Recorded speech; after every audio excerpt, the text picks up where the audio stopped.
هەر کاتێک کشانەوەی هێزەکانی ئەمریکا لە ئەفغانستان تەواو بوو، ئەمریکا پلانی نییە بە هێرشی ئاسمانی دژ بە تالیبان پشتیوانی لە هێزەکانی ئەفغانی بکات. ئەمە ئەو وتەیە بوو کە جەنەرال فرانک مەکەنزی، سەرۆکی فەرماندەیی ناوەندی ئەمریکا لە دیمانهێنکی تایبەتدا بە دەنگی ئەمریکای گوت لەو کاتەی بەڕێوە بوو لە گەشتەکەی بۆ ئەوروپا و ڕۆژهەڵاتی ناوەڕاست.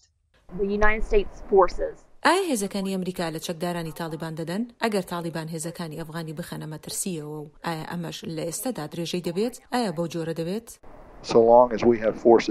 بەڵێ هەتا ئێمە هێزمان لە وڵاتەدا هەبێت، وەک دەزانیت ئەو هێزانە ڕەنگە لە قۆناغێکدا لە داهاتوو لەوێ نەمێنێت. دوایەوە ئەو هێرشانەی لە ئەفغانستان ئەنجامیان دەدەین دژ بە قاعیدە و هەروەها چەکدارانی داعش. جەنەرال ماکەنزی گوتی هێرشەکان لە ئەفغانستان لە داهاتوودا بۆ بەرەنگاربوونەوەی تیرۆریزم تایبەت دەبێت بەو حاڵەتانی کە بە پلانەکانی دوژمن دەزانرێت و بە مەبەستی لێدانی ئەمریکا و هاوپەیمانانی دەبێت لە نێو وڵاتەکانیاندا. هاوشێوەی ئەوەی لە هێرشەکانی 11 سەپتەمبەری ساڵی 2001دا بە هەزاران کوژران.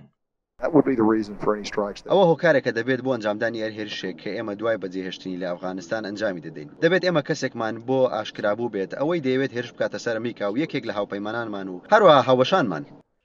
پسپۆڕان و فرمەندەکانی پێشوو نیگەرانیان دەربڕیوە سەبارەت بە نەبوونی ئەو وردەکاریانەی واشنگتن هەتا ئێستا ئاشکرای کردوون پەیوەست بە پاراستنی ئەفغانستان دوای کشانەوەی هێزەکانی ئەمریکا لەو وڵاتە. جەنەراڵی خانەنشین جۆزف ڤۆتێڵ، سەرۆکی پێشووی فرماندەیی ناوەندی ئەمریکا بە دەنگی ئەمریکای گوت کە ڕوون و ڕەوانی لەگەڵ هاوپەیمانانی ئەفغانی کارێکی سەرەکیە.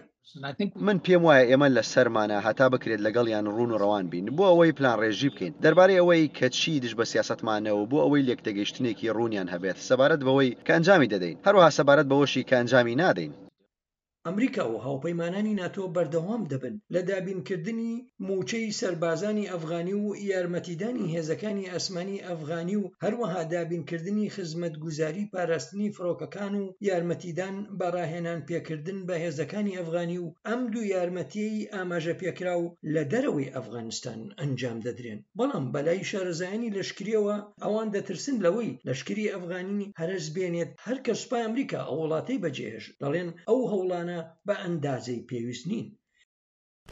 هەر تەنها لەبەرەوەی ئێمە ئەفغانستان بەجێ دەهێڵین و دەڵێین کارەکە تەواو بووە، نەخێر تەواو نەبووە. ئێمە باز لە جەنگەکانی بێکۆتایی دەکەین. تالیبان و قاعیدە حەزیان لە جیهادە و هەتای ئەوان درێژە بە شەڕ دەدەن. وەزارەتی بەرگری ئەمریکا بە ئاشکرا گوتوێتی سەرکەوتنی تالیبان دەرئەنجامێکی پێشوەخت چاوەڕوان بۆ کراوی نییە. بەرپرسانی بەرگری بەنهێنی دان بەوەدا دەنێن کە ئەوان زۆر زیاتر نیگەرانن.